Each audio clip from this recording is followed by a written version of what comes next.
हरे कृष्ण, राधे राधे। जीवन में सच्ची शांति और सुख तभी मिलता है जब हम मोह माया के बंधनों से ऊपर उठकर भगवान की भक्ति में मन लगाते हैं। आइए इसी संदर्भ में जानते हैं मोहिनी एकादशी का महत्व और संपूर्ण जानकारी। हरे कृष्ण। इंसान अक्सर भावनाओं, रिश्तों और संपत्ति के झूठे मोह में फंसा रहता है जो उसके दुखों का कारण बनता है। और वैशाख मास के शुक्ल पक्ष की एकादशी जो कि मोहिनी एकादशी कहलाती है, इन सभी मोह माया के बंधनों का नाश करने में सक्षम है। शास्त्रों में कहा गया है कि मोहिनी एकादशी का उपवास करने से जो पुण्य फल मिलता है वह हजारों गायों के दान और कई तीर्थ यात्राओं के पुण्य के बराबर होता है। यह व्रत व्यक्ति के मानसिक क्लेश और दरिद्रता को दूर करने वाला माना गया है। यह व्रत भगवान विष्णु के मोहिनी अवतार को समर्पित है, जिसमें उन्होंने देवताओं को अमृत प्रदान कर असुरों पर विजय दिलाई थी। मान्यता है इस दिन विधि विधान से व्रत रखने और पूजा करने से व्यक्ति के जन्म जन्मांतर के पापों का नाश होकर अंत में उसे वैकुंठ लोक की प्राप्ति होती है। आइए जानते हैं साल 2026 में मोहिनी एकादशी का व्रत किस दिन रखा जाएगा। और इस बार एकादशी व्रत के दिन भद्राकाल भी रहने वाला है, तो भद्राकाल कब से कब तक रहेगा, भद्रा का वास कहाँ रहेगा, एकादशी और द्वादशी तिथि के दिन कौन कौन से शुभ और अशुभ संयोग बन रहे हैं, हरिवासा का समय कब समाप्त होगा और एकादशी व्रत पारना करने का क्या समय रहेगा।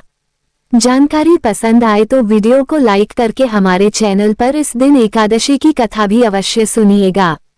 इस बार एकादशी तिथि 26 अप्रैल दिन रविवार को शाम 6:08 से प्रारंभ हो रही है और एकादशी तिथि का समापन 27 अप्रैल दिन सोमवार को शाम 6:16 पर होगा। इसलिए इस बार मोहिनी एकादशी का व्रत 27 अप्रैल दिन सोमवार को रखा जाएगा। एक दिन पहले रविवार को दशमी तिथि के नियमों का पालन किया जाएगा। सोमवार के दिन ब्रह्म मुहूर्त सुबह 4:23 से 5:11 तक रहेगा। सूर्योदय होगा सुबह 6 बजे। सूर्यास्त होगा शाम 6:48 पर। प्रातःकाल पूजा मुहूर्त सुबह 4:39 से 5:44 तक रहेगा। सांकाल पूजा मुहूर्त शाम 6:53 से 7:59 तक रहेगा।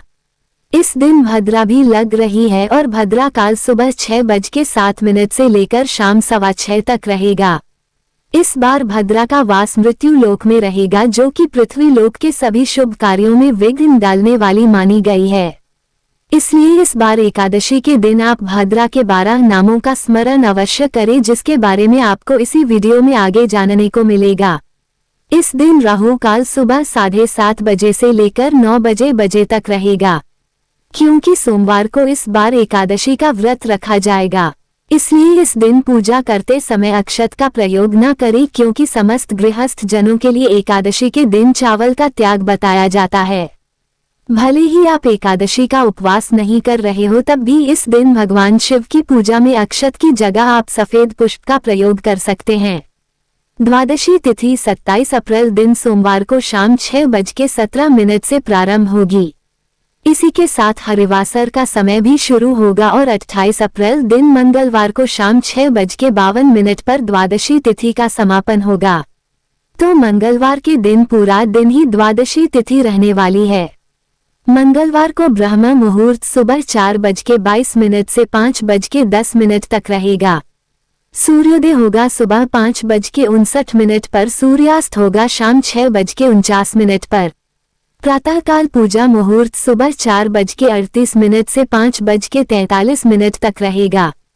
राहु काल दोपहर 3 बजे से 4:30 बजे तक रहेगा। हरिवासर का समय 27 अप्रैल दिन मंगलवार को तड़के 1 बजे तक समाप्त हो जाएगा। देखा जाए तो ये सोमवार की रात 12 बजे के बाद का समय होगा। मोहिनी एकादशी का उपवास खोलने का शुभ मुहूर्त रहेगा 28 अप्रैल दिन मंगलवार को सुबह 5:55 से लेकर 8:21 तक और एकादशी का व्रत हमेशा निर्धारित मुहूर्त के अंदर ही खोलना चाहिए, तभी व्रत का संपूर्ण फल प्राप्त होता है। क्योंकि इस बार मृत्यु लोक की भद्रा एकादशी व्रत के दिन लग रही है और भद्रा सूर्य देव की पुत्री और शनि देव की बहन है। इनके 12 नाम है जिनका स्मरण स्तन करने से भद्रा दोष शांत होता है। रोगों का भय भी दूर होता है। यह 12 नाम है: धन्या, दधिमुखी, भद्रा, महामारी, खराना, कालरात्रि, महारुद्रा, विष्टि, कुलपुत्रिका, भैरवी, महाकाली और असुरक्षयकारी। इन नामों के स्मरण से भद्रा के अशुभ प्रभाव जैसे किसी कार्य में विघ्न आदि कम हो जाते हैं और कार्य भी सिद्ध हो जाते हैं। रविवार के दिन क्योंकि दशमी तिथि के नियमों का पालन होगा, इसलिए आप एक दिन पहले शनिवार को ही तुलसी के पत्ते तोड़कर रख लीजिए ताकि भगवान के भोग में अर्पित कर सकें। मान्यताओं के अनुसार रविवार के दिन तुलसी जी में जल अर्पित नहीं किया जाता है और अगले दिन एकादशी को भी जल अर्पित नहीं किया जाएगा। इसलिए तुलसी जी के पौधे को आप ठंडी छांव में रख सकते हैं ताकि पौधा न मुरझाए। मोहिनी एकादशी के दिन भगवान विष्णु को पीले पुष्प, पंचामृत, तुलसी दल, फल और धूप दीप अर्पित करें। एकादशी की कथा पढ़े या सुने और आरती करने के बाद भगवान को लगाया गया भोग प्रसाद रूप में सभी लोगों में बांटें। अगले दिन द्वादशी तिथि के शुभ मुहूर्त में हो सके तो ब्राह्मणों को भोजन कराकर यह यथा योग्य सामग्री दान दक्षिणा आदि देकर फिर व्रत का पालना करना चाहिए। ये थी आज की वीडियो। आपको जानकारी कैसी लगी जरूर बताइएगा।